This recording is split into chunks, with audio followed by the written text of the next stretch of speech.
আসসালামু আলাইকুম। আমরা এখন MI11 আলট্রা, তো এটার ব্যাক যে ডিসপ্লেটা আছে, তো ডিসপ্লেটা নষ্ট হয়ে গেছে। তো এটা টাচ স্ক্রিন কাজ করে না এবং ডিসপ্লে তো কিছু আসে না। তো আমরা এখন এটার ডিসপ্লেটা পরিবর্তন করব। প্রথমে এটার ব্যাক শেলটাকে আমরা ওপেন করব, তারপরে এটার র্যাবন যেটা আছে, র্যাবনটা খোলার পর ডিসকানেক্ট করে আমরা নতুন ডিসপ্লেটা বসায় দেব।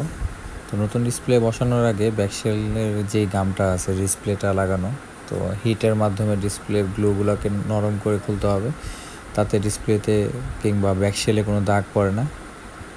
আমাদের ডিসপ্লেটা খোলা শেষ। এখন আমরা মেশিনের মাধ্যমে গ্লুগুলোকে ক্লিন করব। গ্লু ক্লিন করার পর আমরা প্রথমত আগে চেক করব নতুন ডিসপ্লেটা লাগানোর পর। তো এই হচ্ছে আমাদের নতুন ডিসপ্লে।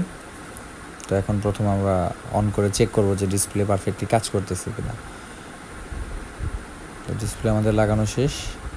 তো আমাদের ডিসপ্লেও চলে আসছে, টাচও কাজ করতেছে, ডাবল ট্যাপ স্ক্রিনটাও কাজ করতেছে। তো এখন আমরা গ্লুর মাধ্যমে ডিসপ্লেটাকে বসায় দিব। তো পারফেক্টলি গ্লুটা দিলে সুবিধা হয় হচ্ছে ক্যামেরার গ্লাসে কোনো ডাস্ট ঢুকে না, প্লাস হচ্ছে ফিটিংটাও পারফেক্টলি হয় আর ওচা নিচা থাকে না। তো এই আমাদের ডিসপ্লে লাগানো শেষ। এখন ওর ব্যাকশেলে গাম লাগানোর পর একটু রাবার করে রাখবো, কমসে কম আধা ঘন্টার মতো রাখতে হয়। তো আমাদের কাজটা কমপ্লিট। তো এই হচ্ছে আমাদের দোকানের কার্ড। যে কোনো প্রয়োজনে হোয়াটসঅ্যাপে যোগাযোগ করতে পারেন।